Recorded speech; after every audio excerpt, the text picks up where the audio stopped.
protocols observed.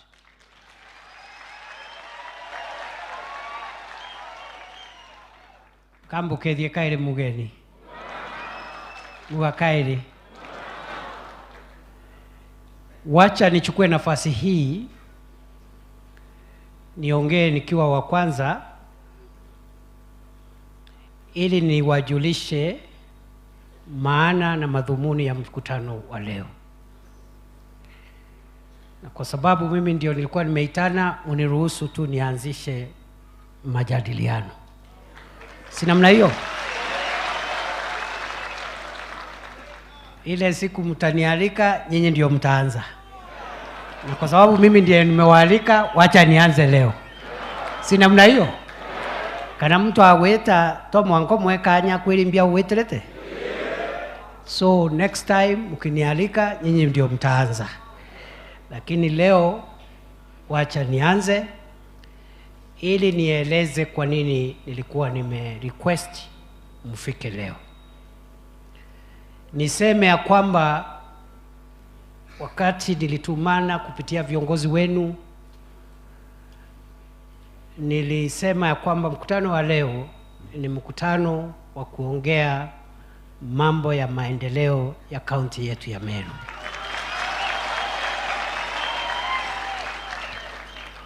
And I think that is a good place to start, that today's focus is how the national government, working with your leaders, can expedite and unlock development projects for the people of Meru County.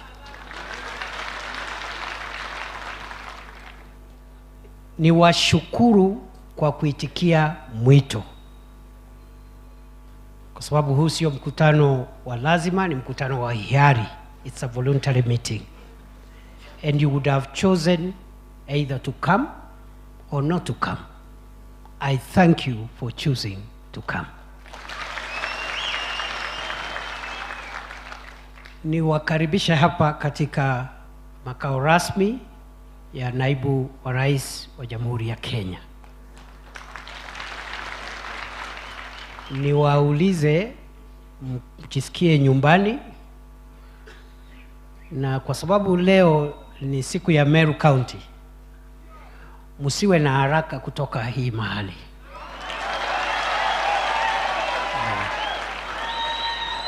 Take your time. Leo ni siku ya Meru County, si namna hiyo? So you take time, tutakuwa na majadiliano mazuri. A few other people will speak. We'll see how to organize ourselves. We discuss about our agenda. Tutakuwa na chai, tutakuwa na lunch.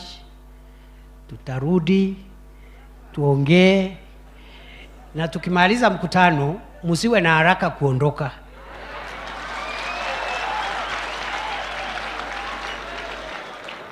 After the meeting is over, tukimaliza agenda ya maendeleo, you hang around here, walk around here, mchukue selfie.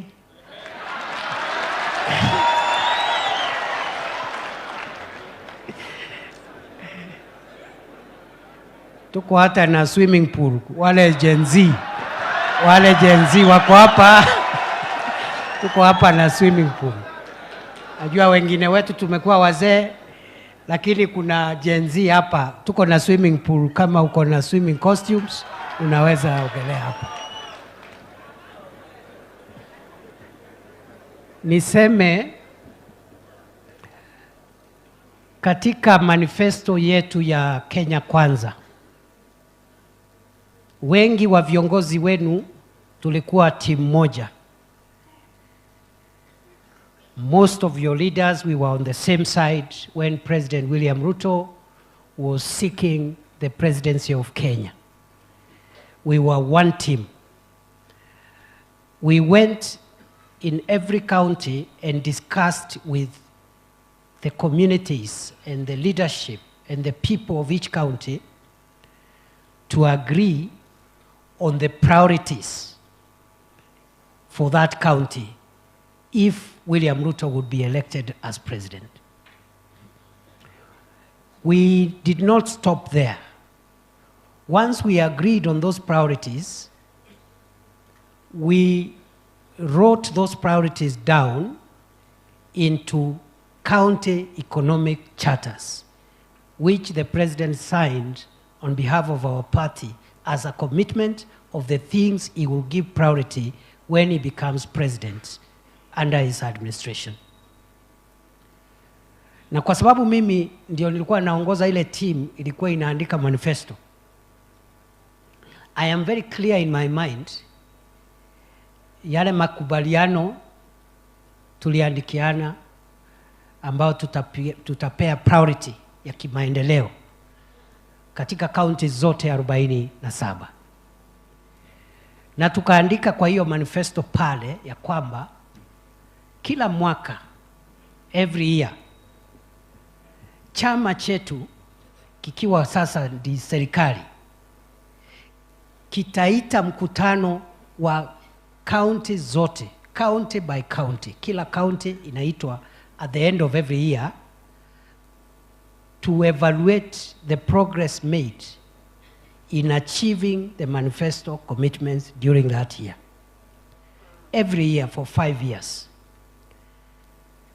And the role of convening follow-up and manifesto implementation programs was assigned to the deputy party leader who would then become the deputy president. Kwa manifesto tukasema moja ya kazi za naibu wa rais itakuwa kuzingatia kila mwaka kaunti zote 47 kuhakikisha kwamba yale mambo serikali imesema itafanya, kama imefanya, imefika wapi, ni nini imefanyika, nini bado haijafanyika, kwa nini haijafanyika, na ieleze viongozi na wananchi what government is doing. Unfortunately, tulichelewa kidogo, hatujafanya hiyo kazi since 2022. So tumeanza sahi kufanya hiyo kazi.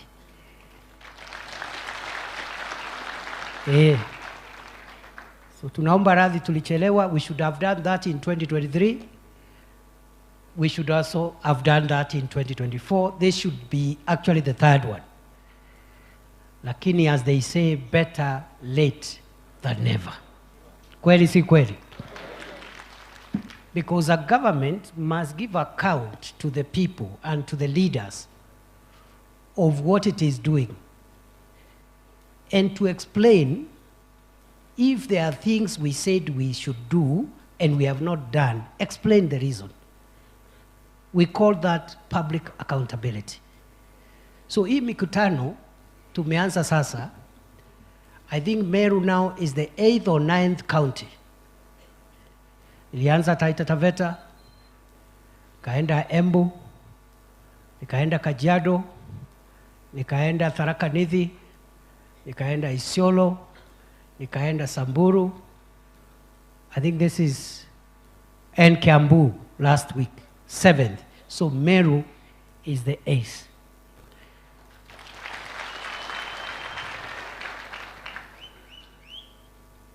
I have 39 other forums like this in the next 60 days, because we must close this agenda for this year. So hii mkutano tunafanya leo ni mkutano ya naibu wa rais kwa niaba ya rais na kwa niaba ya serikali kueleza watu ya Meru County ile hatua serikali imepiga na ile mipango ya kimaendeleo tuko nayo kati ya sasa na mwaka wa 2027 when the first term of President Ruto will come to an end. So going forward, tuko na miaka ingine miwili.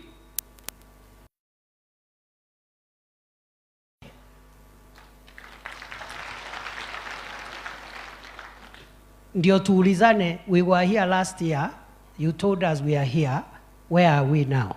How many new roads? How many new water projects? How many new electricity connections? Because that is the only way we can engage with the people and explain ourselves and our agenda as government. Kwa hivyo mkutano wa leo ni mkutano ya maendeleo. Najua mambo ya siasa, there are people here from different parties. But today we are not discussing party politics. We are discussing the development agenda of the governing administration. Najua pia tuko na mateso ingine kidogo ya kisiasa. And by the way, it is not unique in Meru County. It is everywhere. Political issues, political differences they are normal because politics is competitive. Na watu wamekosana hapa, wanang'ang'ania viti, that's okay. So today is not our day to discuss our political issues.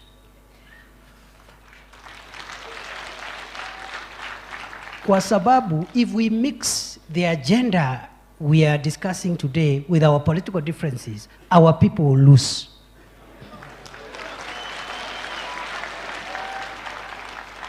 Today we want to discuss how to unlock the stalled road projects, how to add more water projects, how to add more power projects. If what we want done is done, our people will benefit. Isn't it?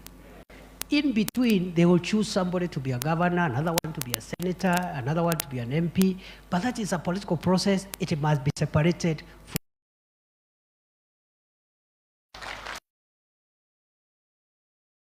Tumeona tumechukua muda kidogo na viongozi wetu, tumekubaliana leo sio ile siku tafadhali. Wakati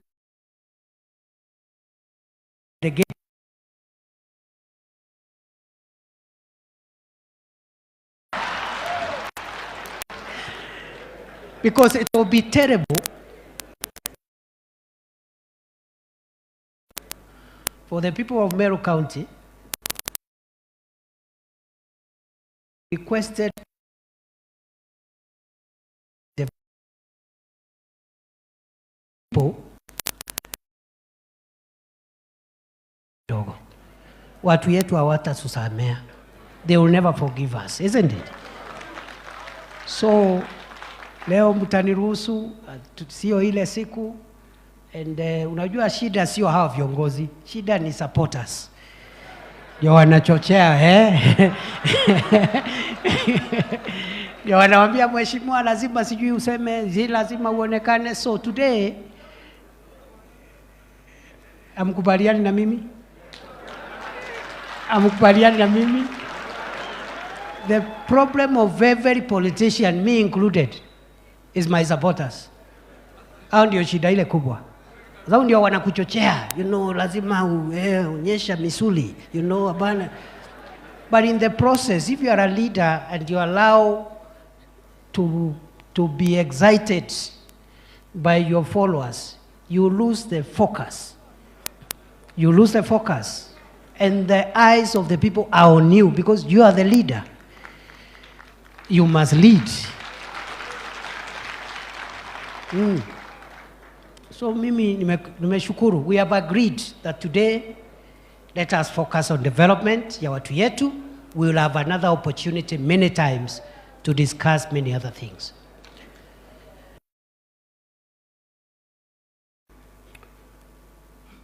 When President Ruto was elected and sworn in on 13th of September 2022, the economy of Kenya was in very bad shape.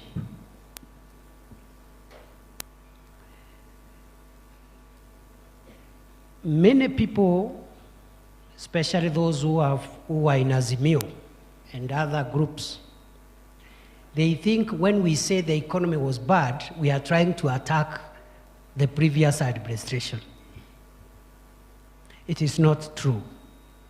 The economy was doing badly because for 1.5 years, the entire country and its economic activity was shut down because of COVID-19.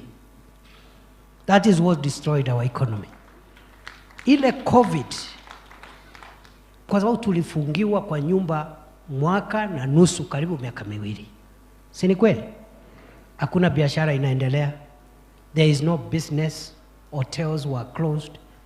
Transportation came to a halt. Nobody is working, so there is no productivity.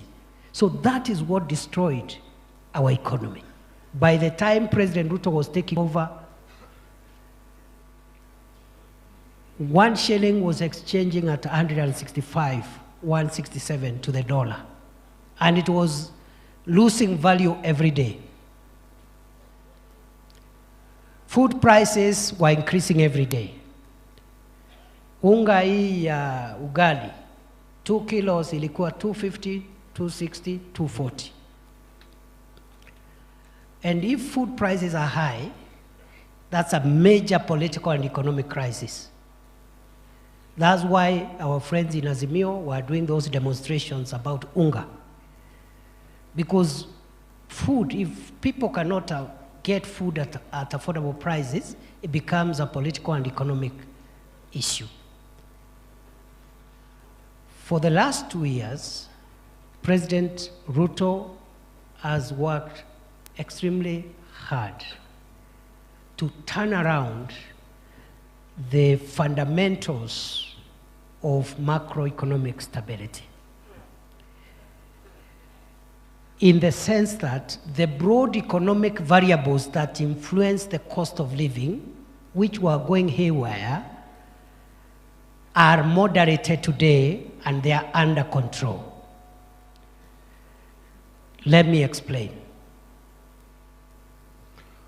Unajua mtu akitoka pale Nkobo ama pale Maua ama Betunguu ama Charia ama Kerua, atauliza sasa mambo ya dola inahusu mimi nini? How does the dollar or the strength of the shilling, what is the connection between the strength of the shilling and myself? Ile vitu watu yetu wananunua pale Meru town, most of those items kwa maduka ya Wahindi, they are imported products from abroad. The people who import those products import them using foreign exchange, mainly the dollar. If the shilling is weak, the person bringing those items will use more Kenya shillings to import 1 container. And therefore the price of those items to our people will be very high. If the shilling is strong, to import 1 container, you need less shillings per dollar, the prices will be moderated.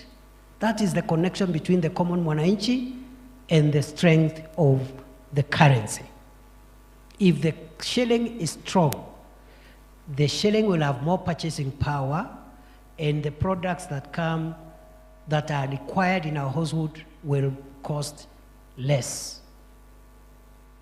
Today, the shilling, which was exchanging at 167 against the dollar, is at 127, 128. Today, the price of unga, 2 kilos, which was 230, 240, 250, 260, is somewhere between 100, 110, 120. Today,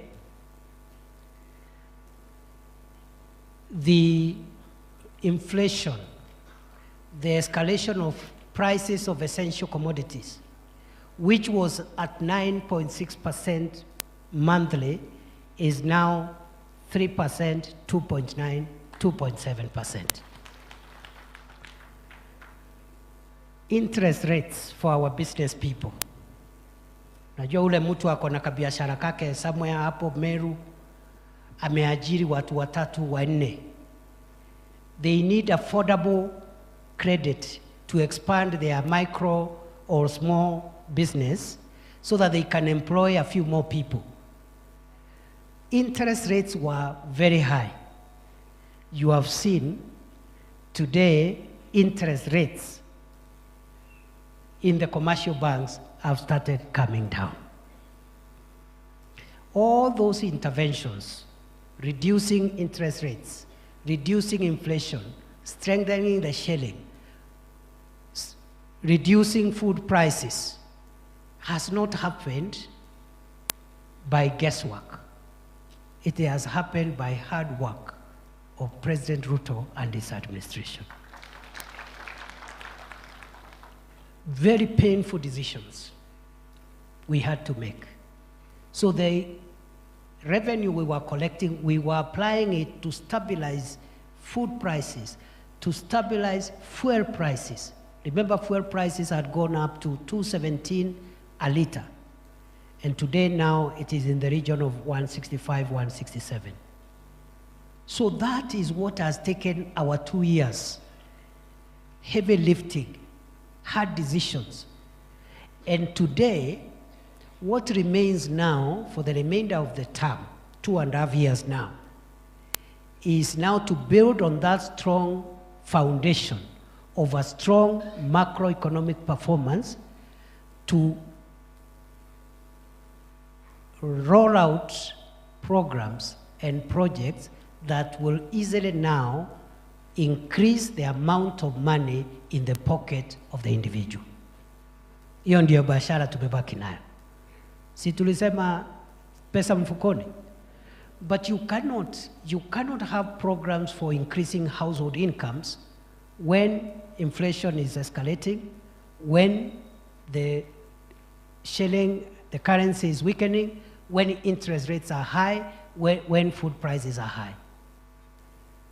Therefore, most of the money went into subsidized fertilizer. And today, for the first time in 16 years, Kenya will not import even 1 bag of maize. When we came into office in 2022, we had to give permits for importing 10 million bags of maize. The second year, the amount of imports went down to around 7 million. This year, we will import 0 bags of maize. Subsidized fertilizer, other interventions to strengthen that value chain, and we are doing that for other value chains. So that is what has occupied us for the last 2 years. But you see, we didn't have this forum to explain to the people what we are doing. And that's why government was getting the bashing it was getting. And some other characters who are opposed to this administration who are busy poisoning the public, telling them this government is doing nothing. Because unless you handle macroeconomic factors, it's like building a house. You must first dig the foundation, and then you start building upwards. So those interventions were necessary. It is unlikely that fuel prices will increase again in the near future. It is very unlikely. Small adjustments, but nothing to worry about. Today, we are not going to import sugar. If we imported the sugar, it will be less than 100 metric tons. 100,000 metric tons. Because our consumption is about 1 million metric tons. And we have now produced over 900 metric tons. The gap is very small. For the first time in 22 years, Kenya will not import sugar. And you've seen the rating agencies, which are run by foreign governments. They have been very hostile. They have never rated Kenya positively for the last 15 years. For the first time, they said the economy of Kenya is looking upwards. 2 months ago. Actually, 1 month ago. So that is what we've been doing. Going forward, we must now add money to the pockets of Kenyans. How? How? What are the priorities?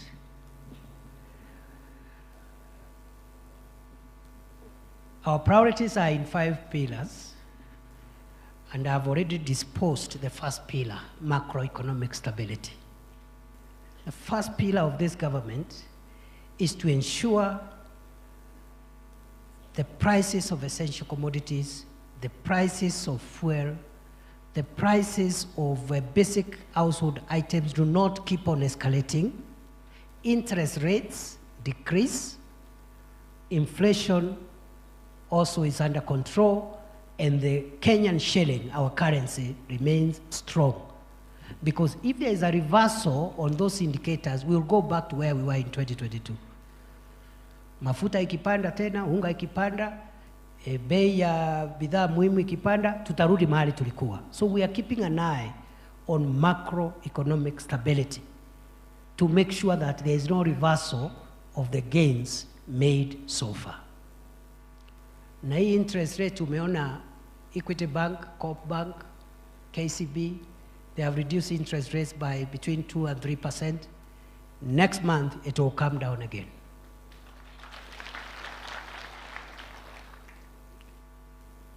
The central bank, you know, this interest rate is controlled by the central bank lending rates.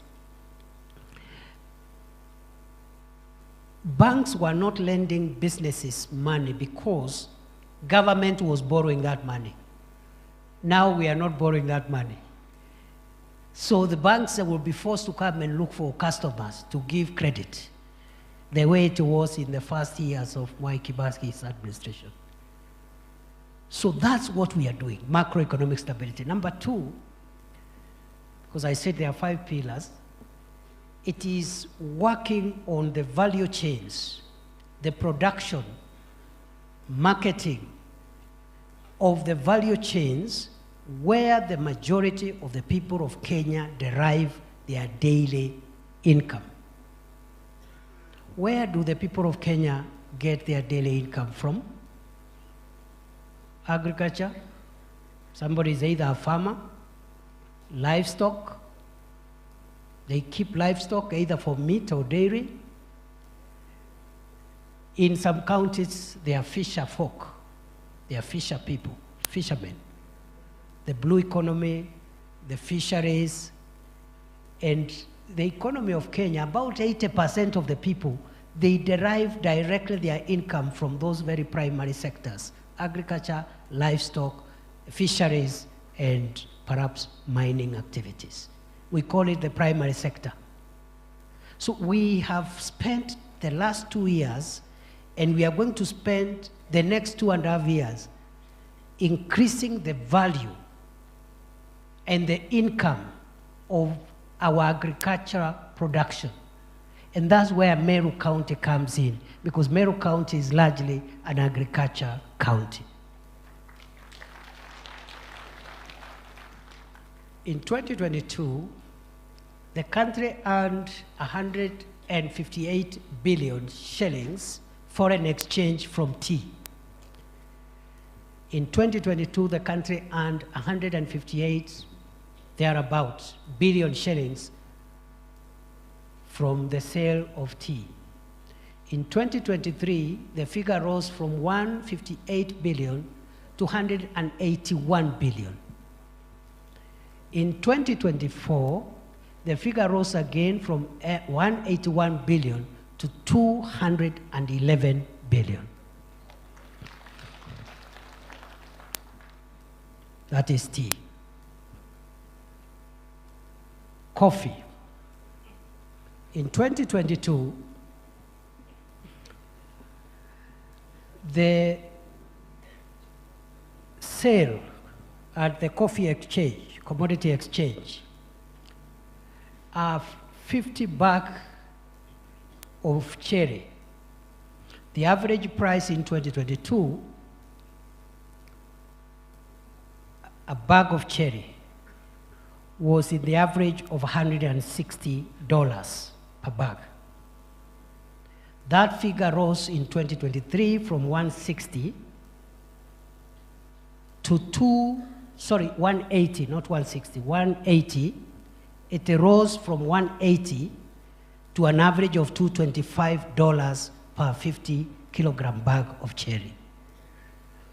In 2024, it rose again from an average of $225 to $319 per 50 kilogram bag. The actual income from coffee in 2022 was about 60 shillings per kilogram of cherry to the farmer. In 2023, the value or the income from coffee rose from an average of 60 shillings per kilogram of cherry to 80 shillings a kilo to the farmer.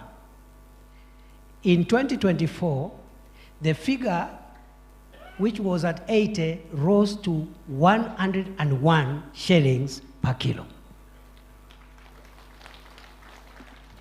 Hiyo ndio report card. And we want to upscale. 2026, we'll give a report. 2027, we'll give a report before we go to the ballot. Isn't it? So that is the agenda. I've just given you tea and coffee because those are primary cash crops for many parts of Meru. I have told you what we are doing for sugar, because even if we don't grow sugar, we consume sugar. If sugar is expensive, it affects all of us, isn't it? So the interventions we have made, again, in tea and coffee are many. I don't have to say what we have done to make that happen. But part of it is the fertilizer.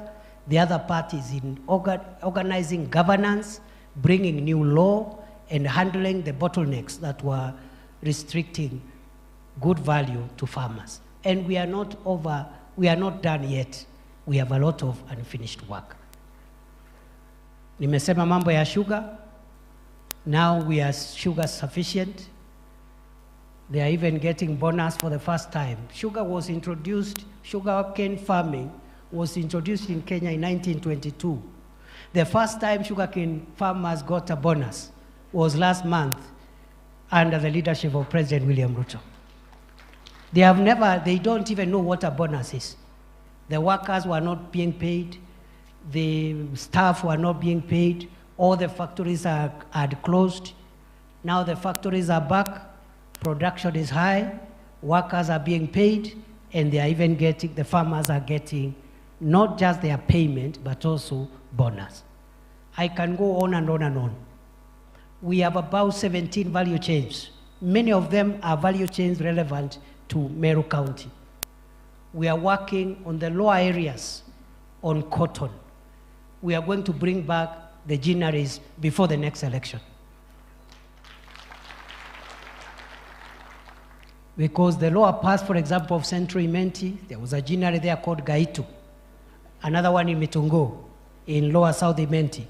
And we're also exploring whether other lower parts of Nyambene could be good for cotton growing, and we put up something there as well.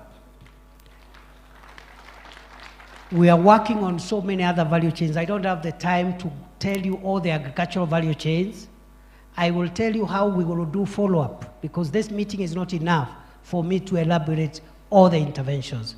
We are working on sunflower, we are working on cotton, we are working on edible oil crops like avocado, macadamia, the nuts, all those value chains, tea, coffee, potatoes, and everything else in between. And I am following crop by crop, crop by crop, crop by crop. That is my business as Deputy President of Kenya. Not just for Meru County, but for all the counties of Kenya. Sijamaliza. Sibei imeongezeka last week. Sibei serikali imegazeti new prices last week. Si waziri, huyu waziri wetu hapa, si uno hiyo kazi mimi ndio nimefanya? Ama ulisema nani alifanya? Uliwaambia? Uliwaambia mimi ndio niliamurisha waziri wa kilimo afanye hiyo kazi? Uliwaambia nilikuwa nimeamurishwa na William Ruto? Wanajua? You know, sometimes you don't say it. There is no way a minister of William Ruto can gazette without the permission of the president. Na amri ilitoka kwa mtu ya mkono ya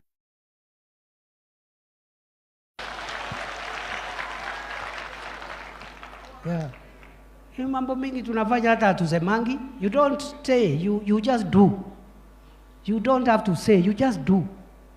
When it is done, you will have a very easy. Shida yetu ni kusema mambo mingi na hakuna ile itafanyika. Na mimi kwa sababu tutaagana vile tutafanya follow up tukimaliza mkutano wa leo. Mimi nataka muniwekee mtihani. Si namna hiyo? Muniwekee nini? Yeah. Kwa niaba ya rais na kwa niaba ya serikali, we must explain every year what is it that we have done to make Meru better than we found it. Kuna watu wanaongea siasa mingi hapo ya excitement, ya kufurahisha kupigiwa makelele huko nje na makofi. Sisi rais ametufundisha tusiende hiyo barabara. Yes. Hata afadhali we be heckled now and get it right at the election at the ballot. So we are very focused. Na unajua hii kazi ya maendeleo is boring work. It's not exciting. Raia wanapenda excitement, sarakasi, vipindi, drama. Hey. Transformation work is costly, is expensive. So, unaambiwa mtu mambo ya cotton, mambo ya sijui ya tea, you know, anataka kuchochewa, anataka uchochezi. Tupige nani, tupigie nduru nani. And you know, mwanadamu ameumbwa tu hivyo.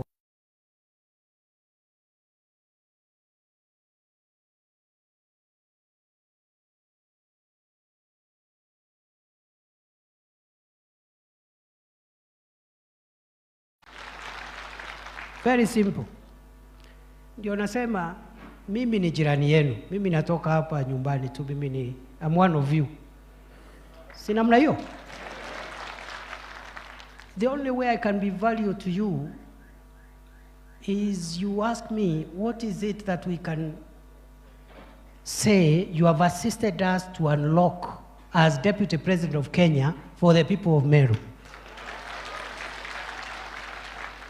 The issue is not how long I will stay in this office. That's the least of my worries. That is the least of my issues. The same for President Ruto. Naona watu wengine wanamutisha, sijui atakuwa sijui term moja, sijui term ngapi. Does it really matter? It doesn't matter how long you stay in office. What matters is what you do while in office. Yeah. So wale wanategea sisi hapo, they are just wasting their time. Should look for other things to do. Yeah. And you know, a leader doesn't have to be popular all the time. But a good leader knows when to be popular. Knows the timing, when popularity is important. Because there are many people who shine in between hapa katikati, but when it matters, si wanazama. So, I was with the president the other day in northern Kenya. I saw some people making a lot of fun about the long road he was explaining. And actually, I was very happy when I saw people trying to mock the president, because I have information which they don't have. That road is going to be constructed. Yeah. The people saying that, they don't know. This government is going to construct a road from Isiolo to Mandera in the next 2.5 years.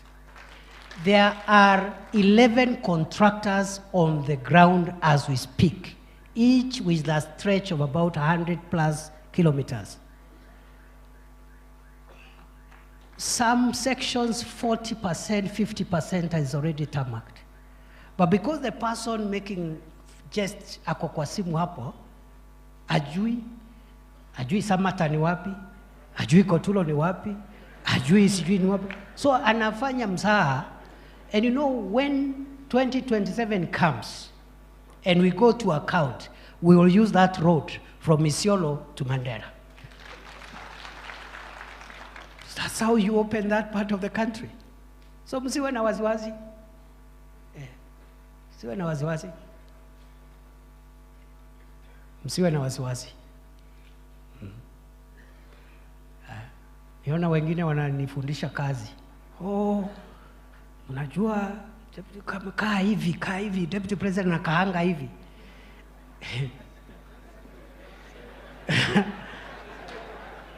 My friend, si ushughulike na kazi yako.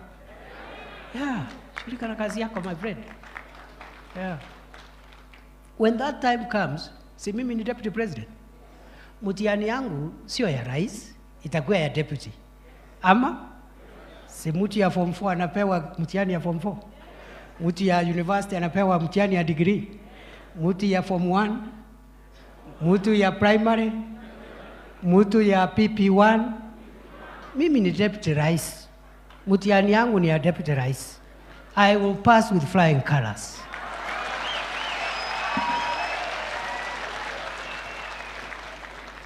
Nitapita ile A****. Kwa hiyo level, kwa hiyo kiwango. Because kazi ya naibu wa rais ni kusaidia rais. Sio kupigana na rais. That is not the job description. Hiyo ya kupigana na rais ni ya opposition. Opposition kazi yao ni kupiga rais na serikali yake. Kama wewe ni deputy president, kazi yako ni kusaidia rais kwa udi na uvumba, mchana usiku, kulia kushoto. Yeah. Kama hutaki kumsaidia utoke. Yeah, ujoin opposition, ukijoin opposition hakuna mtu ako na haja na wewe. You can do what the opposition does. So siku ile tutafika pale kwa sababu watu wanatutisha sijui mambo ya sijui 27, na nimesema that does not worry us anyway. Mimi nitaambiwa wewe ukiwa deputy president miaka 2 hapa Meru County, kabla tuongee tuambie ni nini umetuletea, barabara ngapi, sijui nini, mambo ya miraa imefika wapi, mambo ya stima imefika wapi. Simple. Yeah. So if I explain myself, sasa nitetee mtu yangu, bosi yangu sasa. Kwa sababu singefanya kama hakuwa ameidhinisha. Isn't it? So it's as simple as that. Na itakuwa tu mzuri. It will be okay. Things will be very okay. Si sasa wale wanasema sijui watapinga rais, wengine walikuwa vice president, wengine deputy president, wengine walikuwa sijui mawaziri, wengine sijui walikuwa, so everybody ataulizwa.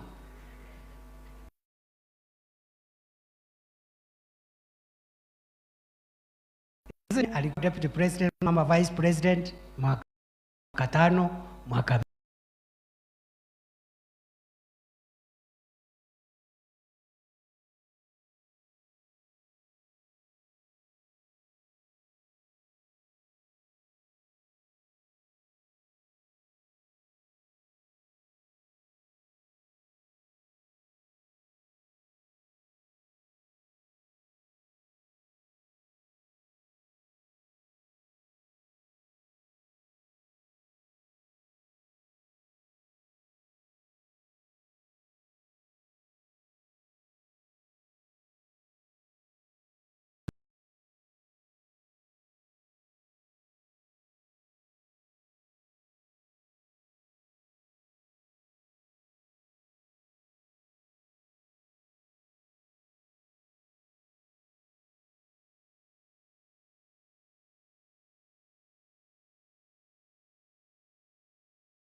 the people you represent get something and of value from this administration. Siwe na waziwazi. So mambo ya miraa ni hivyo, mambo ya maziwa. That is the last example. I said we can't give all the examples. When we went campaigning, Mheshimiwa Mutunga was reminding me earlier on when we had the leaders meeting. When we were campaigning, there is something we promised the people of Kenya, especially farmers and livestock keepers, called guaranteed minimum returns. We are tracking progress on the achievement of the GMRs.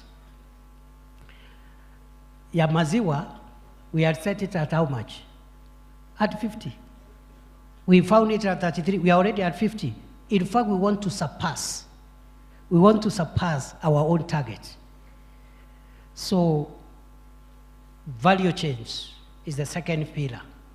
In agriculture, livestock, mining, fisheries, and blue economy. In every part of the country, we have interventions we are making.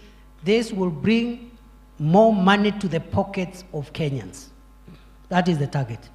Maziwa bei ikiwa juu, mkulima anapata bei zaidi. The same with the tea, coffee, cotton, sunflower, macadamia, miraa, and all these other crops. The third pillar of interventions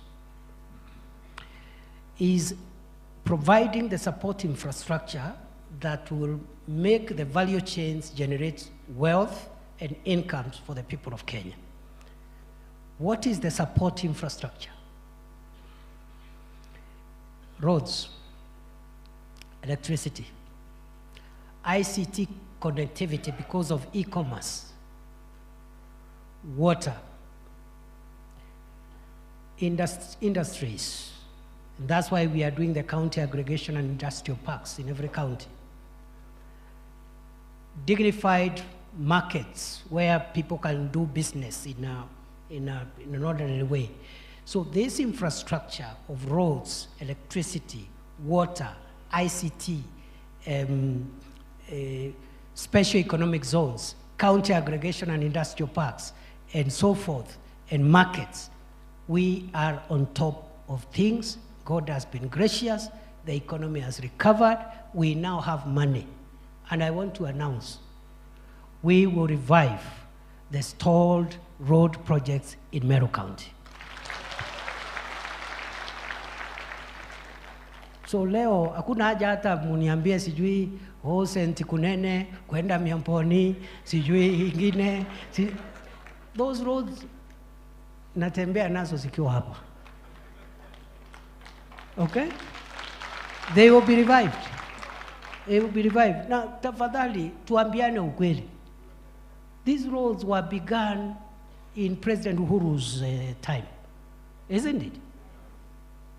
Lakini ile kisirani iko is as if it is William Ruto who started these roads and stalled them. These roads were begun in 2015, 2016, and they stalled even in the first term of Uhuru Kenyatta. Na hakuna mtu alipigia Uhuru Kenyatta makelele. Tuambiane ukweli. Yeah, tuambiane ukweli.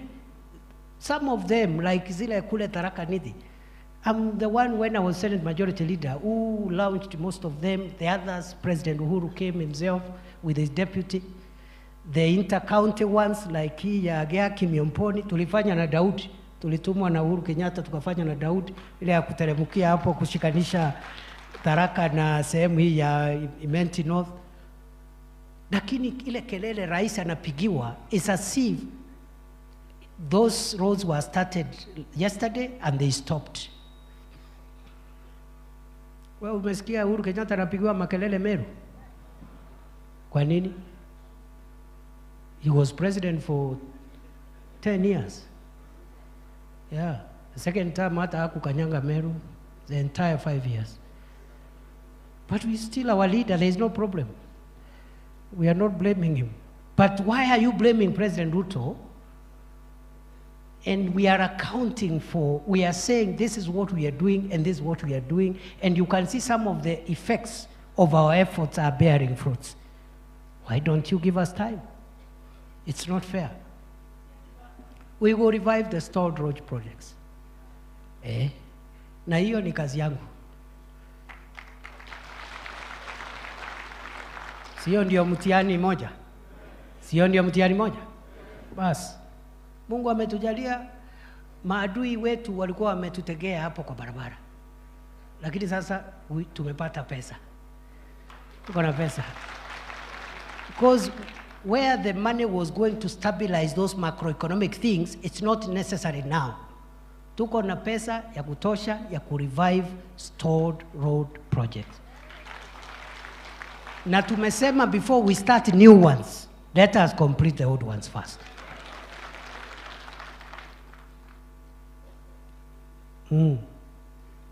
Yeah. So nitawaambia how we'll unlock that. We have money for stima, last mile connectivity. We have about 36 billion already, and another 12 billion itakuwa inaingia this Thursday. So we are good. Mambo ya last mile tuko sawa. We have money for markets. We are constructing the KIPES. And I want to commend the Meru County Aggregation Industrial Park is one of the best in terms of completion. It is nearly 70%. Meru, Migori, ndio iko karibu na completion. Zingine iko 5%, zingine iko 0%. Some have not even broken ground. We want every county to have an aggregation and industrial park as a way of spurring value addition, more money to the pockets of traders and business people, and as a way also of creating jobs for our young people. Tuendelee tusiendelee? Sio ndio agenda ya serikali? So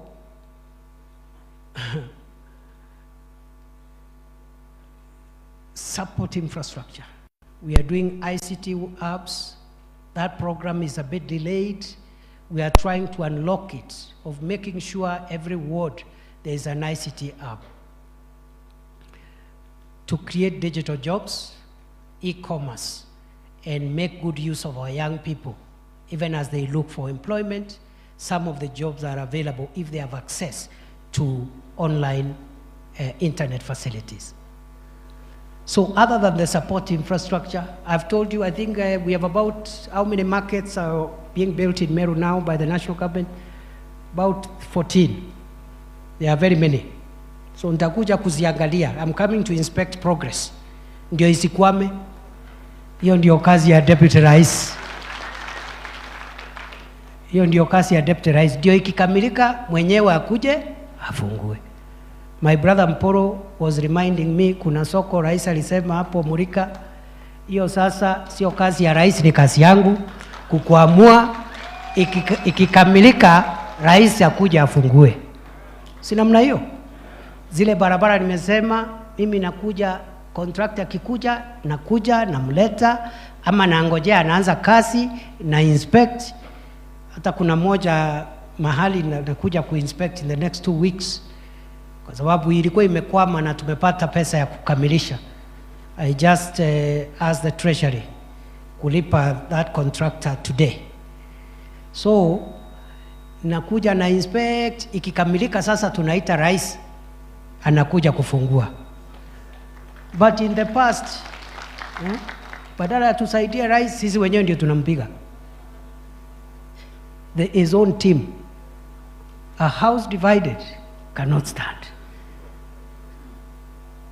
We will inspect the KIPE, we will inspect the markets, we will do a bit of last mile, just to make sure the contractors are psyched up to complete those electricity projects and all the other national government projects. Right now, the area in that support infrastructure where we are trying to streamline ni mambo ya maji. And I have told the water ministry, we need to sit down and get a good program to take to the president for water. Na tusiweke mchezo waziri. The Meru County, big portion of Meru County, the challenge is just water. So, waziri, tuko na kibarua, my brother. Tuko kwa mtihani. So, usinini, but we have agreed, anakuja na PSS, you can sit down, waziri.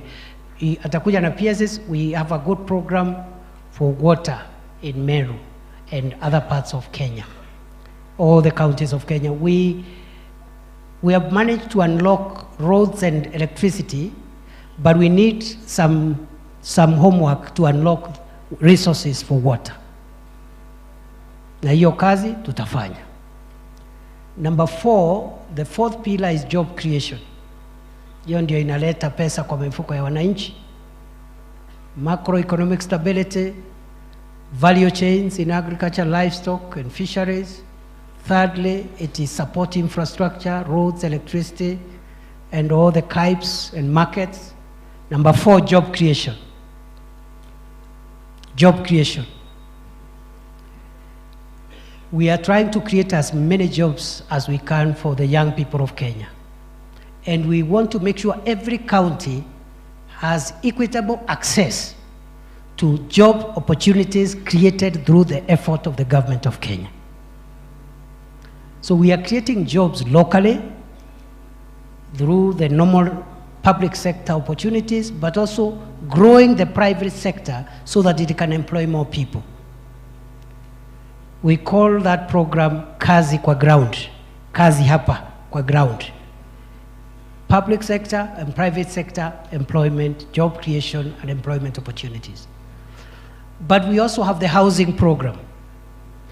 Right now the housing program is absorbing about 200,000 young people across Kenya. Meru County alone, about 5,000-6,000 young people who for the next several years have short-term jobs as plumbers, electricians, masons, carpenters, architects, engineers, and even watu ya mkono, watu ya mjengo. And there are people making fun about the housing program. They have no idea the economic transformative power of that project. They keep on saying how Singapore is #1 in the world without realizing one of the variables that has increased the wealth and the human development index of Singapore is their quality of dwellings, the housing, and the economy it is sparse.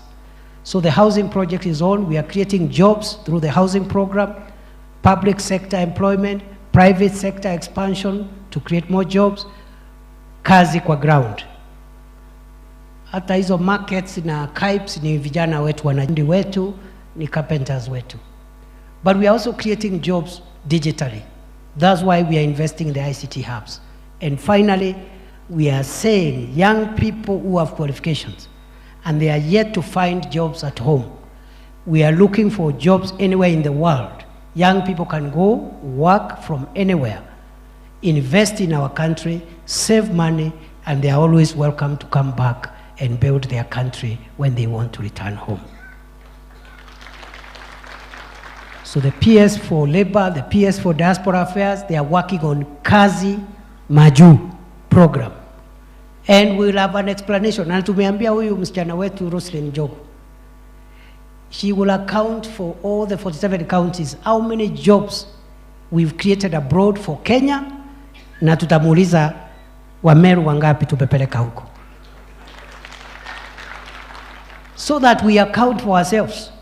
If this government in 5 years can help 100,000 or 50,000 young people from Meru to get jobs abroad and others at home and others digital jobs, it will be a good explanation to give. So we are keeping records. Other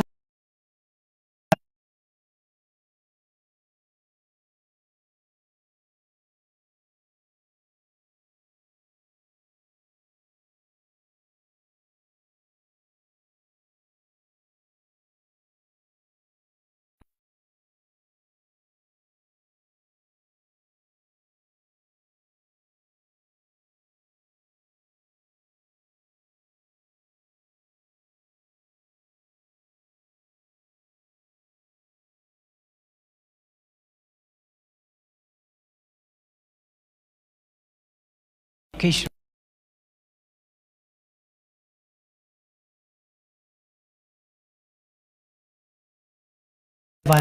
Education.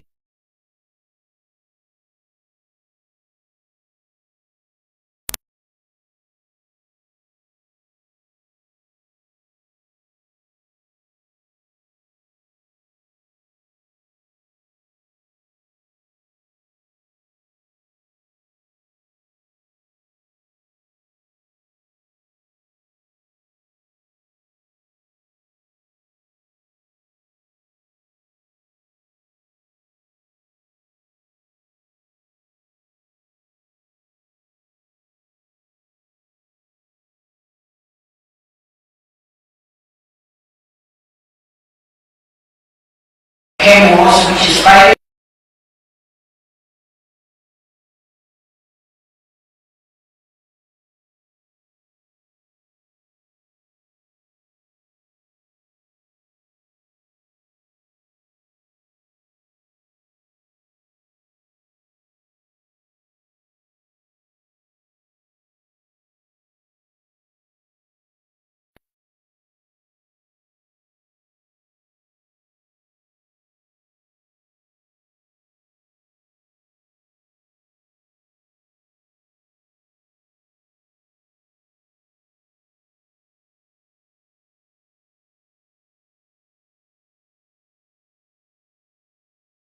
Ni mbili. There is Mariene and Marimba. There is no problem. Hata ikiwa tano ni sawa. Don't worry. Don't worry. Sasa ile mtihani niko nayo ni kwenda kukuamua hizo vitu. Si namna hiyo? We have other projects that are broad, which we are trying to see how we can influence. One of them is the dualing of the hii barabara yetu. We need to dual our road, isn't it? Yeah. Kuna pia mambo ya Isiolo Airport runway kwa sababu ya biashara yetu pale. And there's other projects like the Metongo airstrip which can help us. Yeah? So musiwe na wasiwasi. Musiwe na wasiwasi. I'm going to give you a framework of how we will follow all these things together and make sure that I use this office to unlock and expedite our projects. Wale wengine wananifundisha kazi ingine ya naibu wa rais, mimi sijui kazi ingine. Kazi ni hiyo nimewaambia. That is the work I know. That is how I can be beneficial to President William Ruto and this administration. Niseme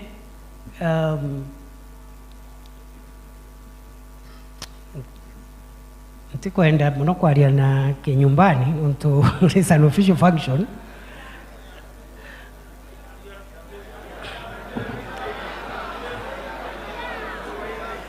Wacha tu niseme hivi. You know, once you say that, you even arouse curiosity. People will want interpretation. But let me say this. You know, we are here to discuss the development of Meru County. I know I come from that area, but that is part of Kenya, isn't it? It's part of Kenya. Yeah. Yeah, it deserves development. It's part of Kenya.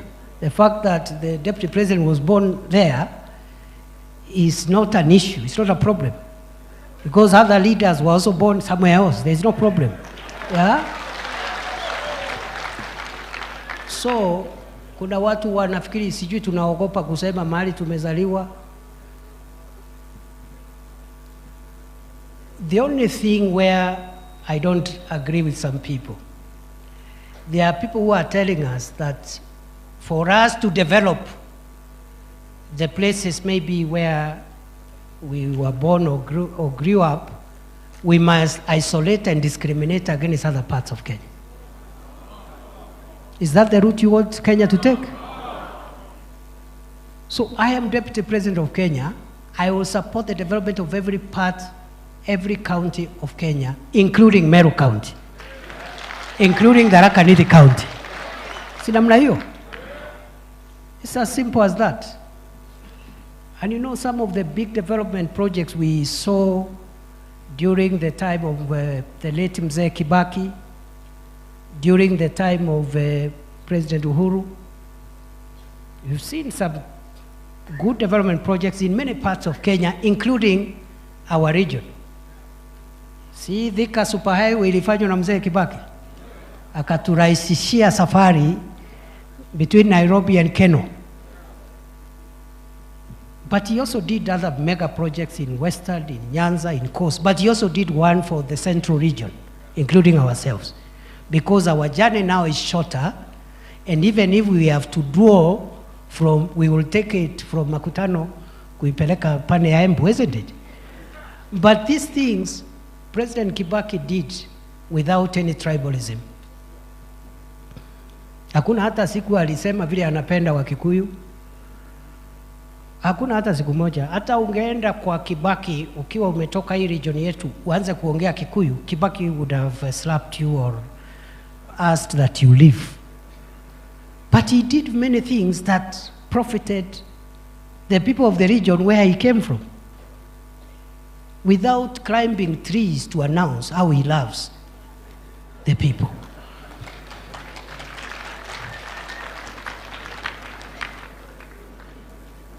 Ne maka natoma. No maka atoma. President Uhuru did a lot of transformational projects. Ndiye alianzisha ile Dungukundu ya Mombasa. He did some in Kisumu. He did other projects including the Isiolo Moyale Road. He did Kibaki actually for us, let me bring it home even. Kibaki is the one who did for us Mati Road. Isn't it?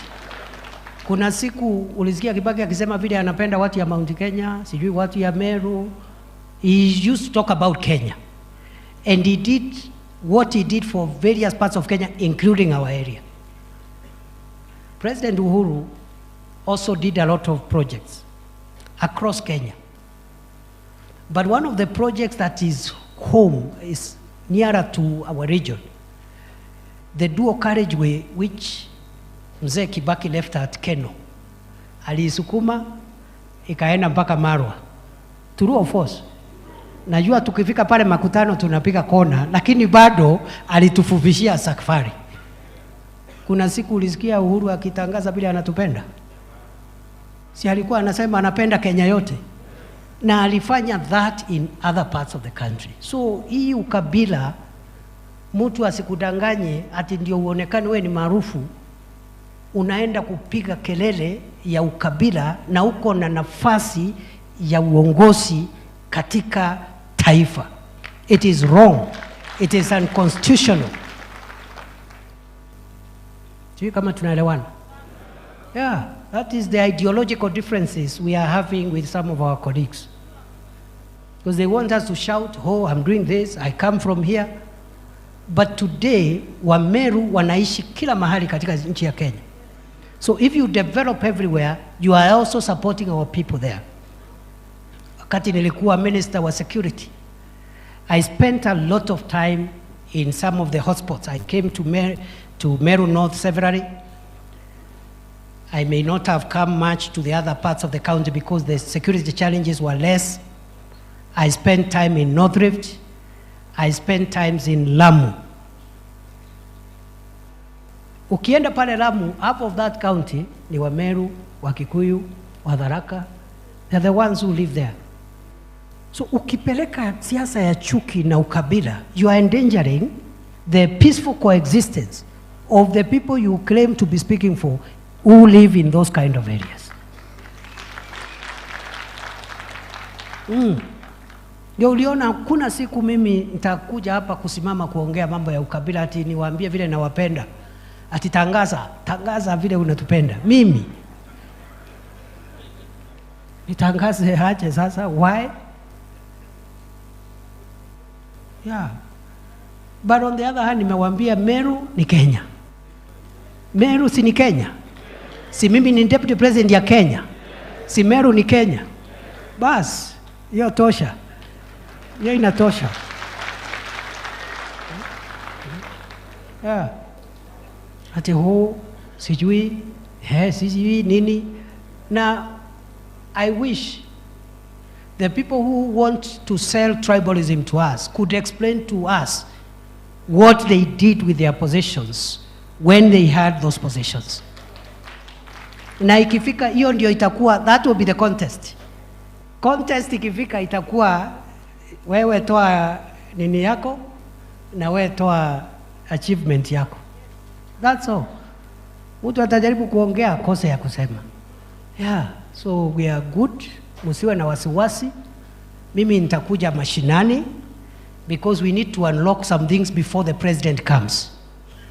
Hatutaki rais akuje to inspect projects which we are not sure there is enough funding, the project will be completed. We want to spare the president from doing a lot of routine things or from announcing something which he has not been briefed properly that it has an end-to-end solution. And that's the problem we have been having. And my colleagues who are in government, ministers, PSs, sometimes we are the ones who are embarrassing the president by inviting him to an event, and you know very well you are not sure that project is end-to-end funded. So wacha sisi tusukumane na hii kitu. Afadhali mimi ni inspect kitu, ikikwama mimi nipate hiyo embarrassment. But by the time the president comes, anakuja kufungua either a complete project, or if he is inspecting, we are very sure there is an end-to-end solution for that project. Ndio tuondolee rais watu hapa kumkejeli na mambo kidogo tu ya upuzi, and part of it is just us.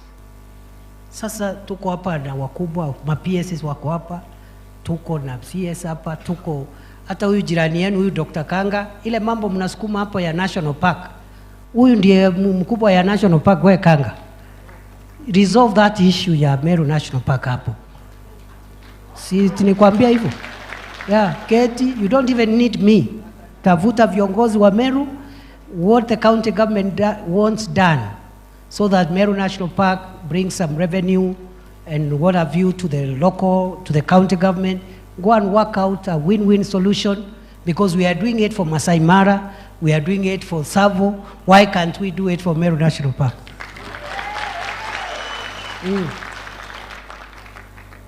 So, mimi nataka niachie hapo, niwaambie it's true what our brother said is true. Tumekuwa na shida pale Igembe North na South, no Central, Tigania West and East na Bori. Sindio? Nilikazana kidogo, unajua I was there for 2 years and I can report the progress I made. When I came into office, we didn't have any equipment for our police. Sindio? But I made sure in a very difficult economic situation, I got money for police equipment modernization. And some of that equipment tukapeleka pale. Si ni kweli? We had logistical operational challenges, which we had started resolving. Na unajua mimi nilikuwa nafikiri nitakaa pale interior 5 years. Kumbe ilikuwa 2 years. So hii kwa hii ya DP nimesema I will treat, I don't know how long I'll be here, so I'll work very hard, because you don't know how much time you have. Mimi nilikuwa nafikiri nitakuwa pale 5 years tumaliza hii mambo yote. Halafu ikasemekana nikuje kwa hii kazi ingine. So there is something I achieved in those 2 years, not just for Meru North. If you go to North Rift today, we have not eliminated the problem completely, but we've suppressed it and made progress. Lamu, where people were getting killed every day, has been calm for 2 years. Meru North, there is still an issue, and we have a solution, which I don't want to announce here, but I will tell it to you through your leaders, because I don't want to publicly say the solution we have, and it has come from your leaders actually, to be honest.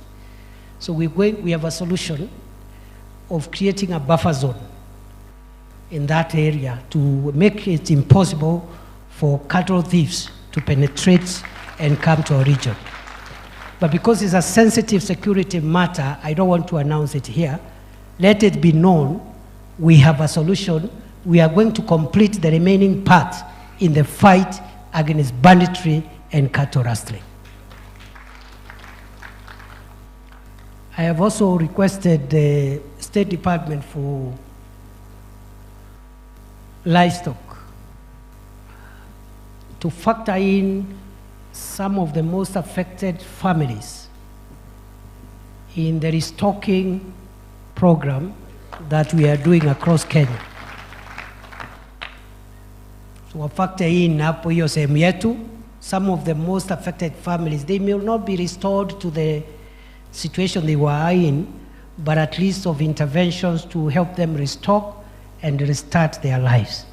And I instructed the PS for livestock to make sure that Meru North, that the whole affected area gets part of that solution. So I'll be asking the members of parliament from those constituencies to go, wakutane na PS na waziri, wamalize hiyo, kama ile ya miraa vile imemalizika. Mimi nawashukuru sana. This is how we are going to proceed. You have heard what we are doing in different sectors and pillars, what we have done and what we are doing generally. And I've already told you the only place we have some work to do is the water issue. Hiyo maji ngojea a few other months, I will report progress on water. Waziri knows what I've told him. Lakini stima tuko sawa, barabara tuko sawa. Si namna hiyo? We are also farming up our value chains ya miraa, tea, coffee, cotton, hapo tuko sawa. So bila tutafanya, from here we are going to break into constituencies, the 9 constituencies. We have enough space here. Niliwaambia leo hakuna haraka, leo ni siku ya Wameru. Si namna hiyo? So every constituency na mbunge wenu mukae mahali fulani. Mukubaliane, museme naibu wa rais amesema we are doing markets, KIPES, we are doing roads, but kwa barabara amesema restored projects. For us as a constituency, we want to request that once the stored projects are addressed in future, this is our priority new road, ile ambayo tutaweka kwa program ya huko mbele. Si namna hiyo? Number 2, we have also maybe like watu ya South Imenti, hiyo mambo ya Metongo airstrip, watu ya Central Imenti, maybe the issue of the Jinare, you know, get maximum 5 priority projects that you want us to start planning for. Kwa sababu safari ya kesho upangwa leo. Si namna hiyo? So that even if we are not going to do new roads until we revive the old ones, it's good we know once we finish the current roads, we can have at least in every constituency a priority road. Do something between 3 priorities, minimum 3, maximum 5 per constituency. That break will take 30 minutes. It will take us to 12 o'clock. We will have early lunch at 12. We resume here at 12:30. When we resume here, every constituency to decide the priorities. And when you bring those priorities, you can decide either you give me in written form, ama mtu moja kwa niaba ya constituency asimame aseme We have consulted as a constituency. This is our priority road. This is our priority project for future. Aketi. Hakuna salamu, hakuna protocol, hakuna kwaheri.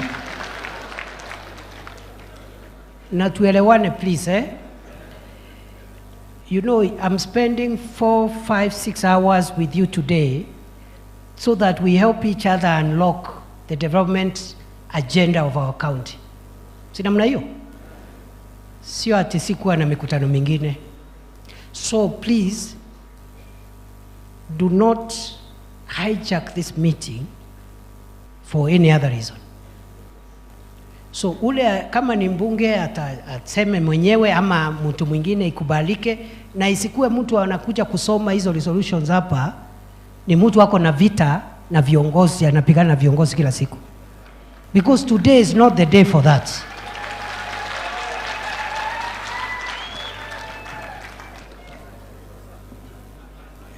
Nanonto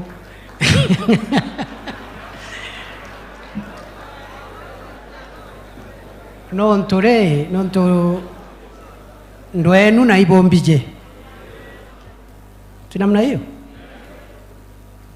Ndwenu na ibombije properly. The person who comes, just come. Don't greet us. Just let me read the agreed priorities. Ukimaliza, and I'm the one who will moderate that process.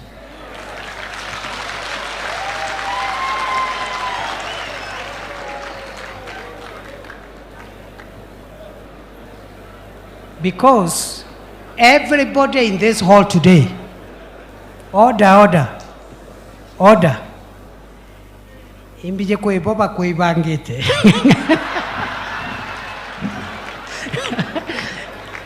No, we want to make maximum use of this meeting. And everybody today in this tent is my guest. It's not your guest.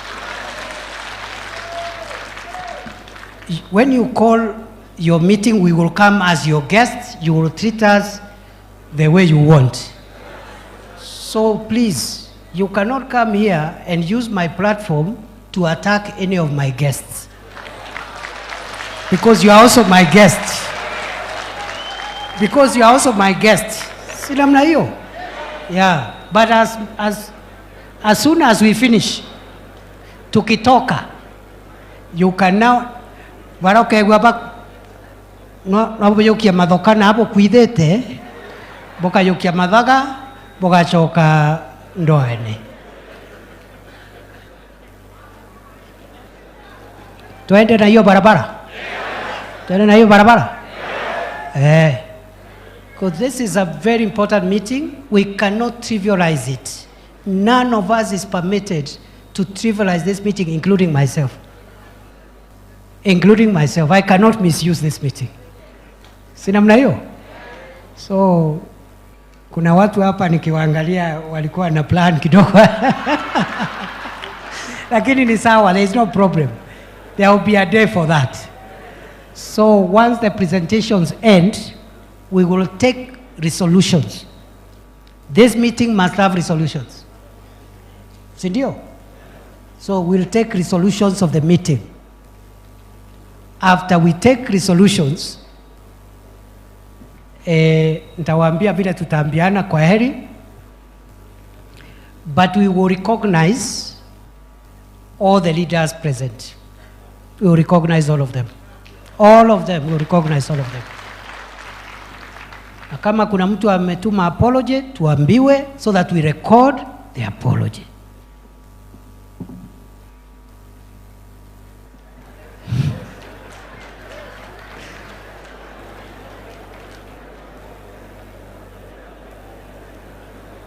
Hiyo ndio itatusaidia. Otherwise, I wish you all the best.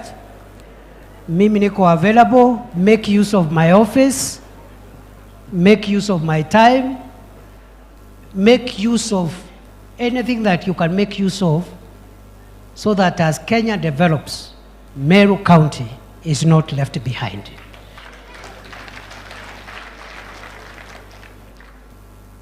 And because munanijua, if you misuse the platform, we will embarrass you. And we don't want to go there. If you misuse the platform, tutakuembarrass. We don't want to go there. So, alafu baadaye, we will discuss the way forward. Going forward, I have said every year, tutakuwa na kikao kama hiki. But in between, we need a smaller group. And I don't know whether I will ask for ideas, how we get a smaller group, which I can be giving an appointment every 90 days. Okay? Of what we have achieved. In between. If it's a bit difficult, because I know, because kuna siasa mahali, I will find a way of reporting back directly. Nitakuja hapo, niitane hapo Mwendanto ama Kinoru, niseme this is where we are, lakini kuna annual review at the end of the year.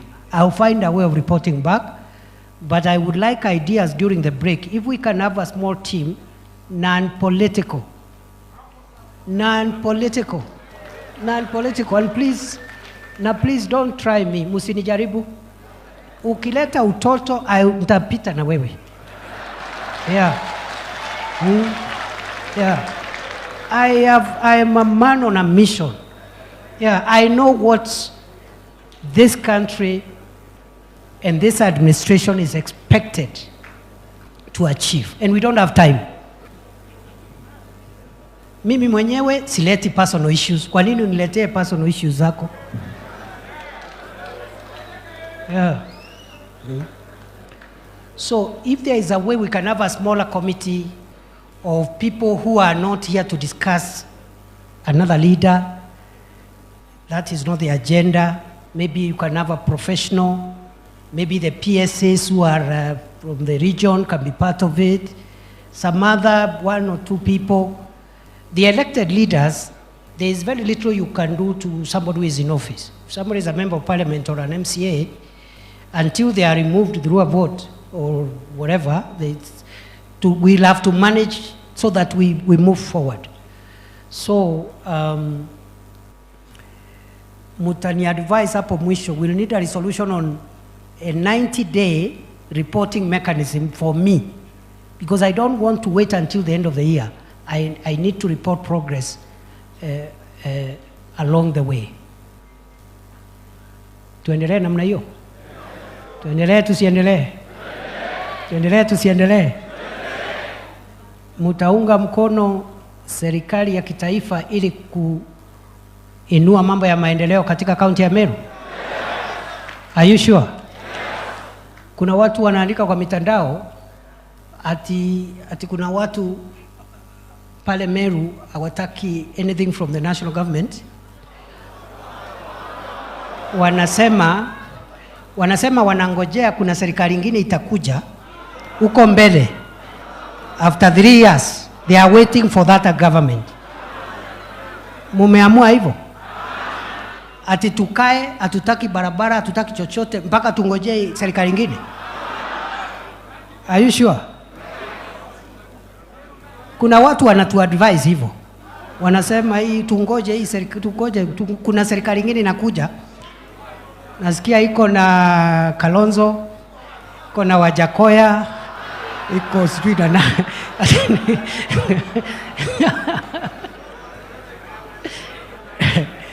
No, there's no problem. Unajua hao ni watu wa opposition and they have a right to vie for whatever seat. Hakuna mtu ako na problem. Lakini unajua wakati Kalonzo atakuja pale Meru, nitamwambia wewe Kalonzo, my brother, umekuwa vice president 5 years. Toa development track record yako ya Meru County ukiwa vice president, na mimi nitoa yangu. Na mimi nitoa yangu ya miaka 2.5. Yako ya miaka 5, yangu ya 2, yangu ya 2.5. Kwisha. Because he was in a position of influence. Isn't it? Alikuwa katika hii ofisi. Sio mwaka mmoja, sio miwili, 5 years. Yeah. Yes. Si namna hiyo? Si namna hiyo? Yeah, haitakuwa rahisi. It will not be easy, my friend. Kuna watu wako wapo wamedanganywa kwa mitandao. They think it will not be easy. It will be very rough. It will be extremely rough. Ambia ulileta barabara gani hapa ukiwa vice president? And you know, for like my brother Kalonzo, he was vice president of a very honorable man called Mwai Kibaki. Isn't it? Very empowering, he's not insecure. If he wanted to assist us siku ile, angetusukumia mambo mengi sana. Na wale wengine pia. Hata wale wengine. So, mimi nataka nikomee hapa, na mimi nawapenda, na mimi najua tutaweka resolution huko mwisho, lakini one of the resolutions, munipatie report ya kupatia rais. Kama mungetaka kufanya kazi na yeye ama hamtaki mambo yake. Sindio? Because we cannot force issues. We can't force ourselves. Isn't it? Na kama mungetaka atembee ama asitembee, hiyo mambo yote tutaamua, ndio niende nimpelekee report. Si namna hiyo? Otherwise, I wish you all the best. Mimi, I'm available at your disposal. I know there are things we can't speak here. There are things we are following up on for every county to make sure there is equitable access to public appointments and other things that help us build national unity. Will as many of that opinion say aye? Aye. Those of a contrary opinion say nay. The ayes have it.